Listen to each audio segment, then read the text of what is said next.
घातले लोक आमच्या नावाने सातबारा केला आणि त्याच्यामुळे या देशाचा सातबारा जोपर्यंत आमच्या नावाने नसतील खासदार आमदार, पण याच संविधानामध्ये अशाही गोष्टी लिहिल्या आहेत की काही झालं तरी हा देश हे संविधान बदलू देणार नाही, तुम्ही आम्ही बदलू देणार नाही. मी गोष्ट सांगत होतो तुम्हाला का असं या गोष्टीवर तुम्हाला असं वाटेल की या स्वतःला सुप्रीम कोर्टाचा वकील समजतो आणि संविधानाबद्दल न बोलता भलतंच काहीतरी सांगून राहिला, काम नाही धाम नाही, व्हॉट्सअपमध्ये वाचायला भेटते, काय लोकच बोलावले या माणसाने. याच्यासाठी सांगतो की संविधानावर आमचे मित्र फार पोटतिडकीने बोलले.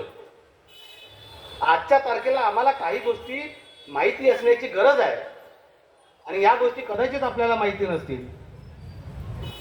त्याचं कारण असं की संविधान बाबासाहेबांनी लिहिलं तर लोक म्हणतात जंगल में नाचा मोर किसने देखा.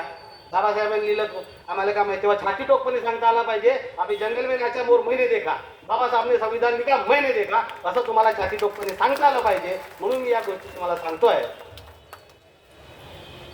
की बाबासाहेबांनी संविधान सभेत येऊ नये आणि संविधान लिहू नये असं काँग्रेस पक्षाला, असं नेहरूंना, असं पटेलांना, असं सगळ्यांना वाटत होतं. गांधीबाबत मला यासाठी माहित नाही कारण मी माझ्या वाचनात आलेलं आहे.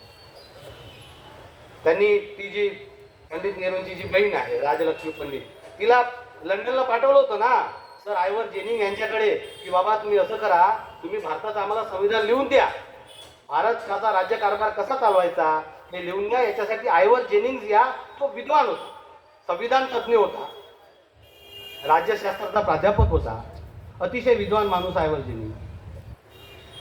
जेव्हा राजलक्ष्मी पंडित आणि त्यांनी माहिती होतं की पैसे घेतल्यावर हा आमचं संविधान लिहून देईल आणि त्या हिशोबाने आम्ही भारताचा राज्यकारभार हाकू, तेव्हा सर आयवर जेनिंग यांनी म्हटलं अरे तुम्ही माझ्याकडे काय, मी आपल्या झाडी बोली सांगत आहे, त्यानं इंग्रजीत म्हटलं पण त्याच्या म्हणण्याचा सार असाच होता. त्यानं म्हटलं बाबा तुम्ही माझ्याकडे काय लिहाले, तुमच्या देशामध्ये ज्याला राज्यशास्त्र समजतं, ज्याला इतिहास समजतो, ज्याला भूगोल समजतो, ज्याला समाजशास्त्र समजतं, ज्याला मानववंशशास्त्र समजतं, ज्याला संविधान समजतं, ज्याला अर्थशास्त्र समजतं, असा प्रकांड पंडित तुमच्या देशामध्ये